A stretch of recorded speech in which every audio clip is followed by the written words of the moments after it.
በቀን ውስጥ እስቲ ከቡና ውጪ ሳታስቡት የታሸገ ነገሮችን ምን ያህል ትጠቀማላችሁ? እስቲ በቀን ውስጥ እንዲሁ ዝም ብላችሁ ስታሰሉት ውሃን ጨምሮ የተለያዩ ነገሮች እሽግ ሆነዋል አይደለም? ብዙ ነገር እሽግ ሆነ። እኔ ከታሸገ ነገር ለነገሩ ከውሃ ውጪ የታሸገ ነገር ብዙ አድናቂ አይደለሁም። አስበህበት ነው ወይስ የጤና ጉዳት አለው ብለህ ስላሰብክ? እንደዛ አይነት ሐሳብ ያለኝ ነኝ። የጤና ጉዳት ነው ሐሳብ ስላለኝ ብዙ የመጠቀም ልምድ የለኝም። አንተ እኮ ዘመኑን አልፈህ ሄድክ ሰው።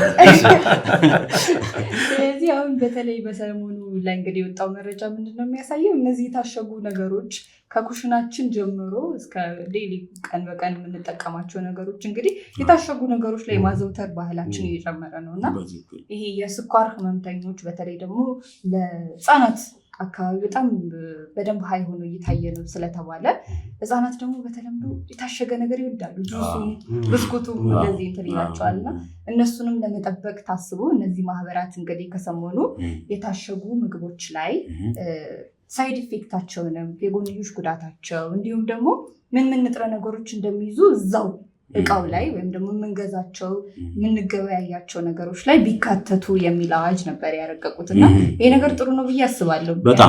በጣም ምን አለ መሰለሽ አሁን ማንኛውም አይነት የምግብና መድኃኒት ወደ ገበያ ከመውጣቱ በፊት በኢትዮጵያ ምግብና መድኃኒት ቁጥጥር ባለስልጣን እውቅና ማግኘት አለበት። ፋብሪካው በየጊዜው ቁጥጥር ይደረግበታል እና አሁን ምን መሰለሽ ዋናው ችግር ፋብሪካው ተመርቆ ፍቃድ እስኪያገኙ ድረስ ያለው ነው ብዬ አላስብም።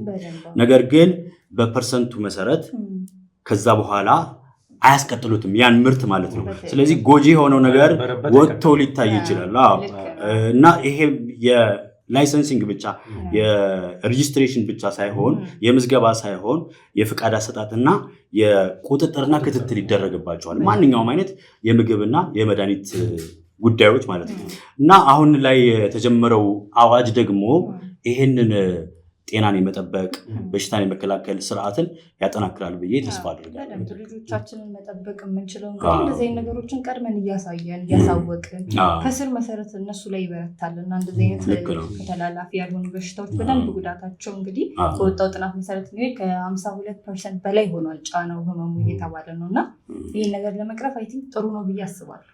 እንደ ልምድም እንደ ወይ ህፃናትን ያስደሰተ ይመስለዋል ሰው በነገር ይሄን የታሸገ ነገር እየገዛ ሲሰጥ የጠቀመም ይመስለዋል አብዛኛው ሰውና እንዴት እኔ አሁን ልጆች ናቸው አይደል? ልጆች ናቸው። ያው ልጆቹ ሳይሆኑ አዋቂዎች ቤተሰብ ላይ ነው ኃላፊነቱ የሚወድቀው።